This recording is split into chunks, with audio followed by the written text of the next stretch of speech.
नमस्कार दोस्तों, जो भी इस चैनल को देख रहे हैं उन सबको नमस्कार है। तो आज टेंस में ही हम लोग आगे बढ़ते हैं। अब तक हम लोग प्रेजेंट टेंस के चारों भेद और पास्ट टेंस के चारों भेद पढ़ चुके हैं। अब अगला पढ़ते हैं फ्यूचर इंडेफिनिट टेंस के बारे में। तो फ्यूचर इंडेफिनिट टेंस, कौन सा वाक्य फ्यूचर इंडेफिनिट टेंस का है, इसको पहचानेंगे कैसे? पहले पहचानने का नियम जानते हैं कि कैसे पहचानेंगे। तो देखिए यहाँ लिखा है FUTURE, फ्यूचर की स्पेलिंग है future indefinite, INDEFINITE tense.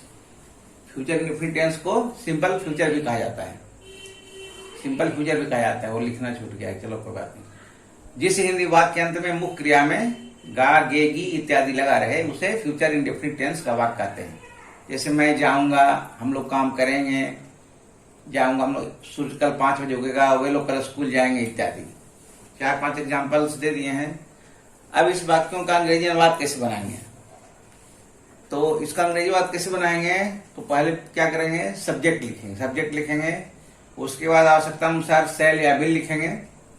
Shell SHALL, will WILL plus V1 यानी कि वर्ब का पहला रूप। वर्ब का पहला रूप का मतलब क्या? गो का गो, रीड का रीड, टीच का टीच, वांट का वांट, जो भी है उसी में रहेगा।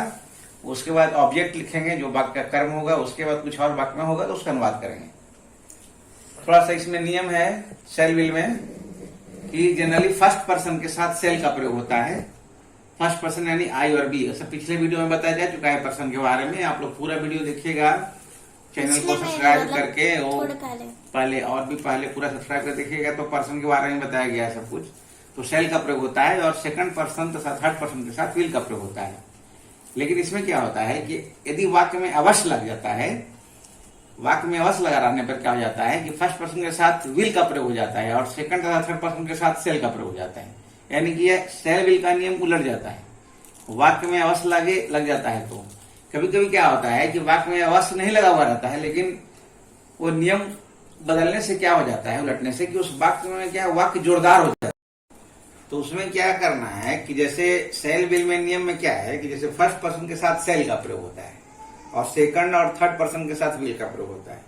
लेकिन वाक्य में अवश्य लग जाता है तो क्या होता है कि यह नियम उल्टा हो जाता है। सीधे फर्स्ट पर्सन के साथ विल का प्रयोग हो जाता है और सेकंड SECO, यहाँ पर देखो सेकंड का स्पेलिंग दिखा गया है SECOND, सेकंड तथा थर्ड पर्सन के साथ शैल का प्रयोग होता है। कभी कभी क्या होता है कि वाक्य में अवश्य नहीं हुआ भी लगता है तो भी हम शैल की जगह विल लगा देते हैं। लेकिन वो सेंटेंस में क्या होता है, नहीं कहने का मतलब उसका हो जाता है कि वह प्रभावी हो जाता है, जोरदार हो जाता है। जैसे देखिए मैं जाऊंगा, तो आई फर्स्ट पर्सन है तो आई के साथ शैल लगा, या पहले नियम के अनुसार फर्स्ट पर्सन के साथ शैल का है तो आई शैल, उसके बाद गो हो गया, V1 हो गया। मैं अवश्य जाऊंगा तो यहाँ पर नियम उल्टा हो गया, विल हो गया, आई विल गो हो गया क्योंकि अवश्य लग गया है। लेकिन मैं अवश्य जाऊंगा का आई विल गो ऐसे ही बना सकते हैं। मैं जाऊंगा भी लिखा हुआ रहेगा तो भी आई विल गो कह सकते हैं, लेकिन कहने का मतलब ये हो जाएगा कि उसमें क्या है कि निश्चितता आ जाएगी कि हाँ अवश्य जाऊंगा, मतलब उस वाक्य में क्या है, वो प्रबल हो जाएगा, वाक्य जोरदार हो जाएगा कि हाँ वो निश्चित काम हुआ होना है, वह काम निश्चित होगा, ऐसा समझना है उसमें। इसके लिए उस नियम को उलट करके शैल विल को उलट दिया जाता है। उसमें उस वाक्य में क्या है कि बल आ जाता है, कि जोरदार वाक्य बन जाता है। इसलिए ऐसा होता है। क्योंकि ऐसा भी होता है कि अवश्य नहीं लगा हुआ रहेगा, लेकिन आप कहीं सेंटेंस देखेंगे कि आई के साथ विल लगा हुआ है और सेकंड पर्सन और थर्ड पर्सन के साथ शैल लगा हुआ है, ऐसा भी देखने को मिलता है। तो उसका मतलब यही है कि वाक्य को क्या है, प्रभावी किया गया है कि वह काम अवश्य होगा। भले अवश्य हिंदी में नहीं लिखा हुआ है लेकिन उसका मतलब वही निकलता है। तो जैसे मैं जाऊंगा, आई शैल गो, नियमानुसार सब्जेक्ट प्लस शैल या विल प्लस V1। मैं अवश्य जाऊंगा, आई विल गो। हम लोग काम करेंगे, वी शैल वर्क, हम लोग अवश्य काम करेंगे, वी विल वर्क। सूर्य कल, समझ में आ रहा है? सूर्य कल 5 बजे उगेगा। देखो, the sun will rise tomorrow, TOMORROW at 5 o'clock। 5 o'clock में O के बाद अपॉस्ट्रोफी देते हैं, फिर CLOCK ऐसा लिखते हैं। लेकिन सूर्य कल 5 बजे अवश्य उगेगा तो the sun shall rise tomorrow, TOMORROW at 5 o'clock। अच्छा बताओ, टुमारो और यस्टरडे में क्या अंतर है? यस्टरडे मतलब बीता हुआ कल, हाँ, और टुमारो मतलब आने वाला कल। हाँ राइट, ठीक है। यस्टरडे का मतलब भी कल होता है, यहाँ लिख देता हूँ मैं। यस्टरडे मतलब भी कल होता है और टुमारो मतलब भी कल होता है। YESTERDAY। यस्टरडे और टुमारो में क्या अंतर है? वो शॉर्ट्स में बताइए। डब्लू। ये कल, कल मतलब ये बीता हुआ कल। ये हो गया मतलब जो बीत गया कल, बीता हुआ कल। ये यस्टरडे हो गया और ये हो गया कि कल आने वाला, यहाँ बीता हुआ, यहाँ हो गया कल आने वाला, जो कल है आने वाला। दिख रहा है नाम लिखा हुआ क्लियर, आने वाला, हाँ। बीता हुआ। चलो ठीक है, ये हो गया टुमारो। तो सूर्य कल 5 बजे अवश्य उगेगा। The sun shall rise tomorrow at 5 o'clock। वे लोग कल स्कूल जाएंगे। चलो इसका तुम बनाओ तो। वे लोग कल स्कूल जाएंगे। They will go to school tomorrow. They, THEY, they, WILL, will go to SCHOOL school tomorrow की स्पेलिंग TOMMORROW। हाँ, डबल एम नहीं होता है, ध्यान रखना है। आर केवल डबल होता है, एम डबल नहीं होता। TOMORROW। वे लोग कल स्कूल वापस जाएंगे तो क्या हो जाएगा? They shall go to school tomorrow. They shall go to school tomorrow, TOMORROW। कुछ दिक्कत है समझने में? नहीं। ये तो इजी है लगता है, नहीं? चलो ठीक है, कुछ और सेंटेंस आगे फिर देखते हैं। जैसे राम मेरी मदद करेगा, राम मेरी मदद करेगा। चलो इसको बनाओ तो क्या हो जाएगा? Ram will help me। Help me. Simple है, हाँ? हाँ। हम लोग अगले महीने अपने गांव जाएंगे, ठीक है? बनाओ वी, फिर हो जाएगा सेल विल में क्या आएगा? शैल आएगा। साधारणतः फर्स्ट पर्सन के साथ सेल का, क्योंकि फर्स्ट पर्सन में आई और वी आता है। तो वी शैल गो, जाना का गो होता है। We shall go our village, है ना, अपने गांव। कहाँ जाएंगे? नेक्स्ट मंथ भी तो होगा। हाँ, विलेज नेक्स्ट मंथ, अगले महीने। NEXT next month, MONTH next month, ठीक है? We shall go our village next month. Will के साथ आवर का प्रयोग होता है अपने अपना के लिए। तो हम लोग अपने गांव नेक्स्ट मंथ, अगले महीने जाएंगे। मैं आपकी प्रतीक्षा करूंगी। आई शैल, किसी की प्रतीक्षा करना में क्या होता है? वेट। उसमें आपकी, हमारी, मेरी ऐसे लग गया ना तो उसमें फॉर लगाना पड़ता है। आई शैल वेट फॉर यू। हाँ, आई शैल वेट फॉर यू। वे लोग मैच खेलेंगे, they will play the match. Shyam मेरी मदद करेगा। ये बहुत इजी है। Shyam will help me.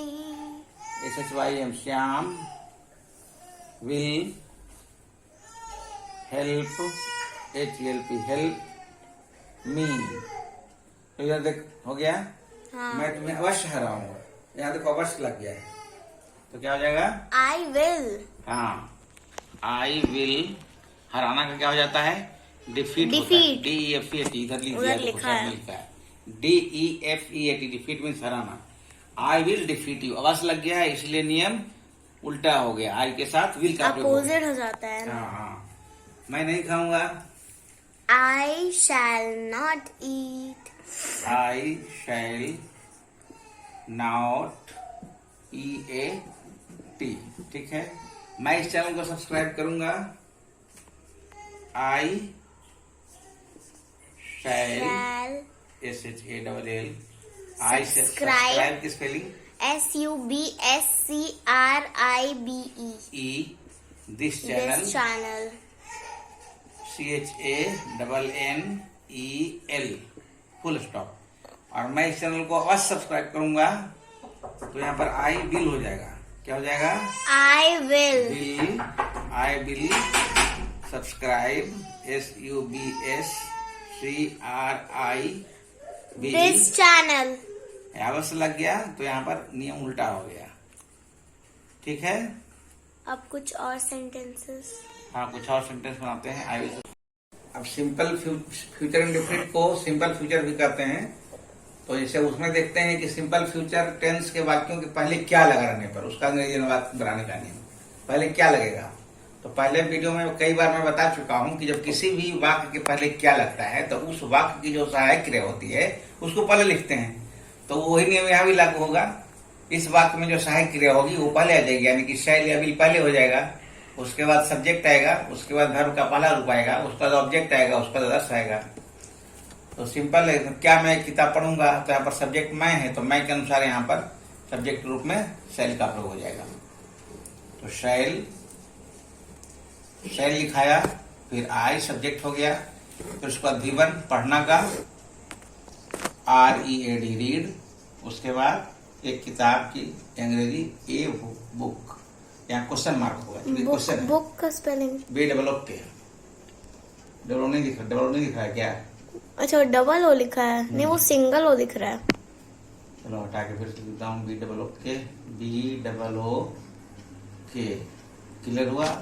Salary डेबो। क्या तुम अगले साल परीक्षा दोगे? तो यहाँ सब्जेक्टिव है, तो अनुसार विल हो जाएगा। WILL will you.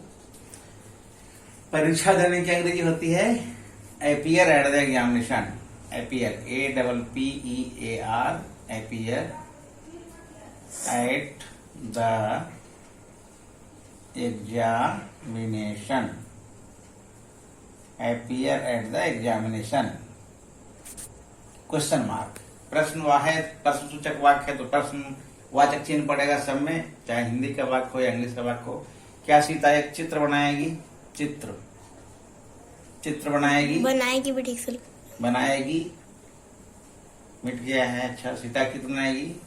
तो विल, यहाँ पर सीता थर्ड पर्सन का सिंगुलर नंबर हुआ, थर्ड पर्सन हुआ। यहाँ तो सिंगुलर पुरुष का मतलब नहीं है। फर्स्ट पर्सन के साथ सेल का, सेकंड और थर्ड के साथ विल का प्रयोग होता है। तो विल सीता बनाना, चित्र बनाना है, चित्र ड्रा होता है DRAW। ड्रा पिक्चर का स्पेलिंग बोलो तो PICTURE। PICTURE picture. Will Sita draw picture. ठीक है। आएगी। क्या वह नहीं आएगी? क्या वह नहीं आएगी? इसे बना देते हैं। विल सी हो जाएगा, है ना। विल सी यहाँ पर नहीं है तो नहीं की अगर नॉट लग जाएगी, नॉट हो जाएगी। Will see not come, V1 will see not come. समझ में आ रहा है कि नहीं? कोई दिक्कत नहीं, कोई दिक्कत नहीं है। उसके बाद क्या वे लोग एक कार खरीदेंगे? क्या हो जाएगा? सेल या बिल? पहले क्या लिखूंगा? पहले बिल लिखाएगा, है ना, क्योंकि वे लोग थर्ड पर्सन हो गया।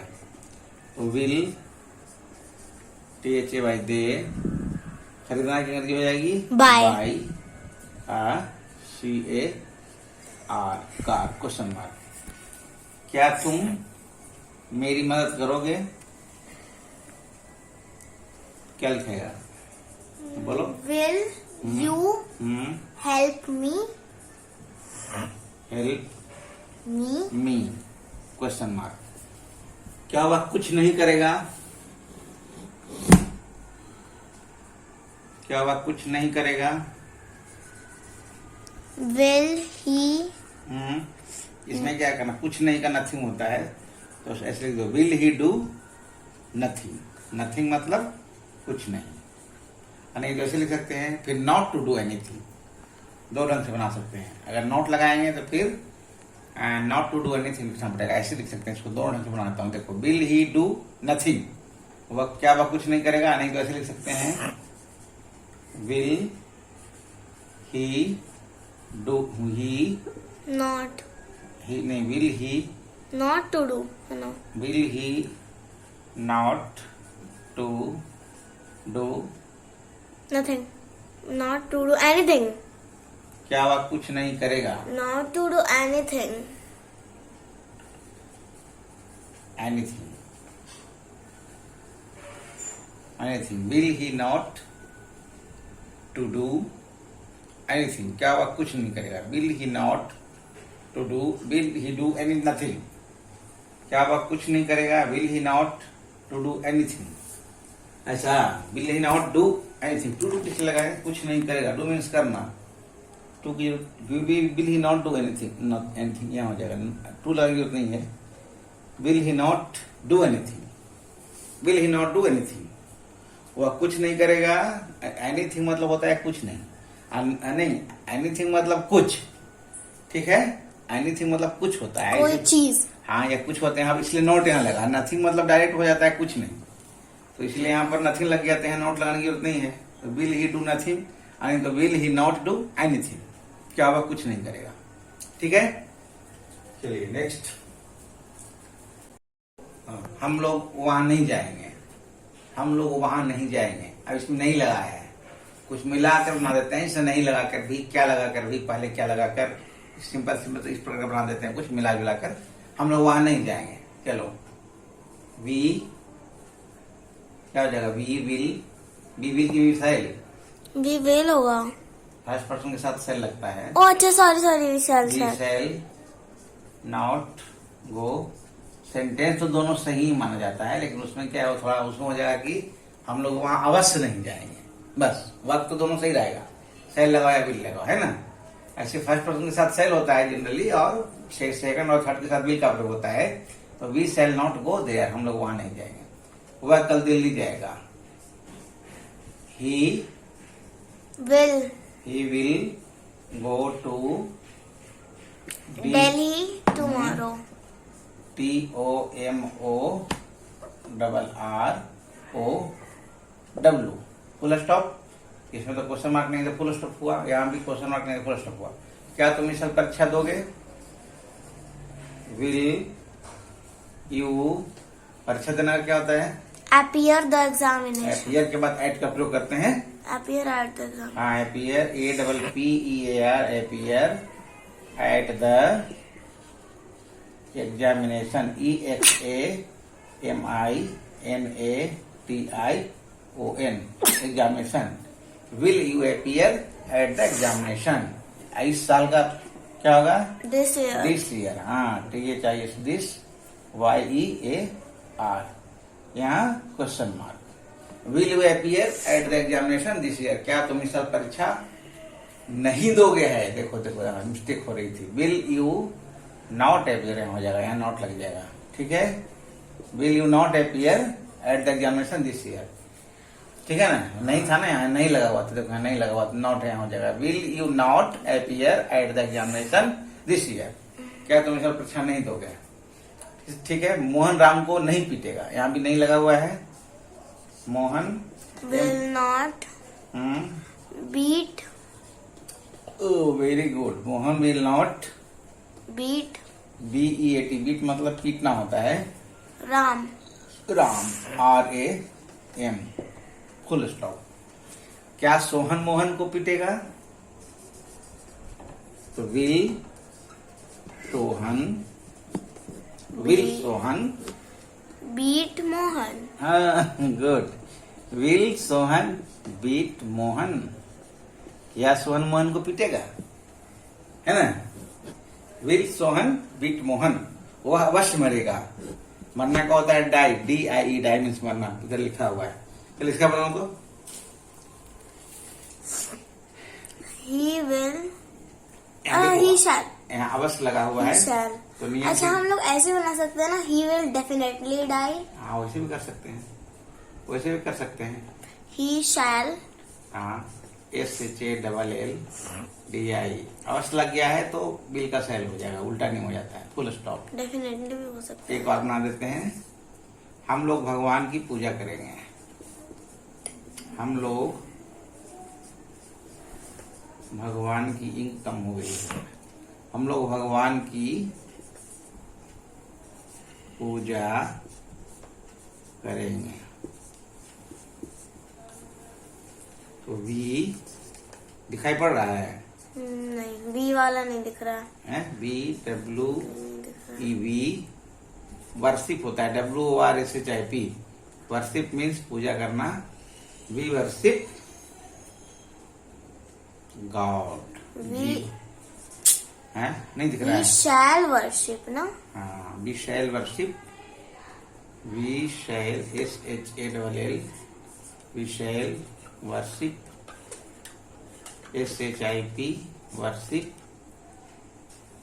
गॉड। हम लोग भगवान की पूजा करेंगे। We worship god. ठीक है,